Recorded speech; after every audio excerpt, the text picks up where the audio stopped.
ওয়ার্ডকে করেছেন প্লাস্টিক মুক্ত। বিধাননগর পুর নিগমের 41টি ওয়ার্ডের মধ্যে 24 নম্বর ওয়ার্ডকে প্লাস্টিক থার্মোকল বর্জন করে মডেল ওয়ার্ড করেছেন মনীষ মুখার্জি। পরাভব মেনে নিয়ে 3 নম্বর ওয়ার্ডে প্লাস্টিক বর্জন করার কর্মসূচিতে মনীষ মুখার্জিকে প্রধান অতিথি করে নিয়ে যাবেন আরাত্রিকা ভট্টাচার্য। মেয়র পরিষদ বলেন, কিভাবে 24 নম্বর ওয়ার্ডটিকে প্লাস্টিক মুক্ত করতে পারলেন, আমার ওয়ার্ডের মানুষদেরকে মনীষ মুখার্জির বক্তব্য শোনানো দরকার।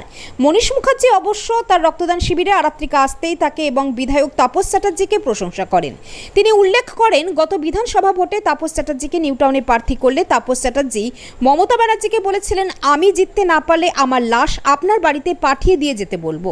সেই কথা তুলে ধরে তাপস চ্যাটার্জির কারিশমার কথা তুলে ধরে বলেন, প্রায় 57,000 ভোটে জিতে সম্ভবত জেলার মধ্যে সবচেয়ে বেশি ভোটে জিতেছিলেন। মনীষ মুখার্জির রক্তদান শিবিরে উপস্থিত হন মেয়র পরিষদ দেবরাজ চক্রবর্তী। রাজারহাট গোপালপুরের বিধায়ক অদিতি মুন্সির 1 মাসের রক্তদান অভিযানের এই রক্তদান শিবিরে মনীষ মুখার্জির ওয়ার্ডের সাফাই কর্মীদের সংবর্ধনা দেন, চারা গাছ বিতরণ করেন। সবসময় বলছে এই ওয়ার্ডে প্লাস্টিক নেই, এই ওয়ার্ডে থার্মোকল নেই, এই ওয়ার্ডে কোনো দৃশ্য দূষণ নেই, কোনো ইলেকট্রিক পোলে যান, কোনো হোর্ডিং নেই। যদি হোর্ডিং লাগায় প্রোগ্রাম হলে আমরা খুলে দিই, যাতে রাস্তায় দৃশ্য দূষণ না হয়। এবং নাইট পার্কিং নেই, আমরা নাইট পার্কিং বন্ধ করে দিয়েছি। সব নিয়ে চেষ্টা করছি, রোজ ঝাড় দেওয়া হয় রাস্তাঘাট, যেগুলো রাখার সেটা চেষ্টা করছি। আমরা মনে করেছি যে আমাদের সারা বছরের রক্তদান শিবির সাথে আমাদের কিছু সমাজের কর্মকাণ্ড থাকে, যে কোনো অনুষ্ঠানে আমরা যে কাউন্সিলর বা বড় চেয়ারম্যান বা এমএলসি যে যা নাম করেছে কর্পোরেশন থেকে, সেই নামটা কিন্তু আমাদের এই স্টাফেরাই করে। এই কনজারভেন্সি এবং হেলথ, আমরা তাদেরকে জন্যই সংবর্ধনা দিতে চেয়েছি যে তারা অন্তত সম্মানটা পাক। তারা রাস্তাঘাটে যেভাবে কাজ করছে, জীবনহানি নিয়ে কাজ করছে, সুতরাং আমাদের যে নামটা হয় তাদের জন্য। তারা যদি ঠিকমতো কাজ না করতো, তাদের এই লড়াই না করতো, তাহলে আমাদের কোনোদিন নাম হতো না। সেই জন্য আমরা করছি। এবং ডেঙ্গুর জন্য আমাদের ডেঙ্গু যে মোকাবিলার টিম আছে, মহিলা টিম, স্বাস্থ্যসাথী, নির্মল সাথী, সবাইকে আমরা মনে করেছি যে এই সংবর্ধনা দেওয়া উচিত, সেই জন্য ওদেরকে আমরা সংবর্ধনা দিয়েছি।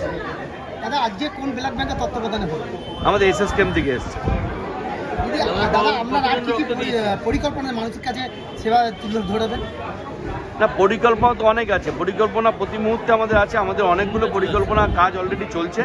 আগামী দিনে মানুষকে ভালো রাখার জন্য স্পেসিফিক কোনো পরিকল্পনা নেই। যখন যেটা মাথা থেকে বেরোবে, মানুষের কাজ করার জন্য কমন পরিকল্পনা, মানুষের সাথে থাকা, রক্তদান চলছে, বস্ত্রদান চলছে, স্বাস্থ্য শিবির চলছে।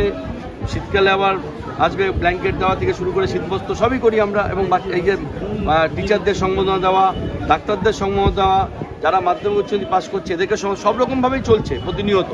তারপরেও যখন আবার মাথায় থাকে, কখনো নতুন করে কিছু পরিকল্পনা করলে মানুষের যাতে কাজ হয়, ভালো হয়।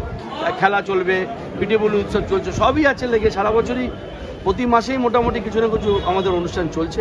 আগামী দিনে আবার কোনো কিছু ভালো বেরোলে সেটাকে আবার অ্যাড হবে। প্রতি বছরে 21শে জুলাই তার নিজের রেকর্ড ভেঙে দেয়, তো এই বছর 21শে জুলাই আসছে, আর 1 মাস বাকি, কি বলবেন? দেখুন, 21শে জুলাই একটা আবেগ আমাদের কাছে, কারণ 21শে জুলাই আমি তো নিজে দেখেছি। 21শে জুলাইটা আমি নিজে দেখেছি, আমি নিজে ছিলাম তখন সেইখানে।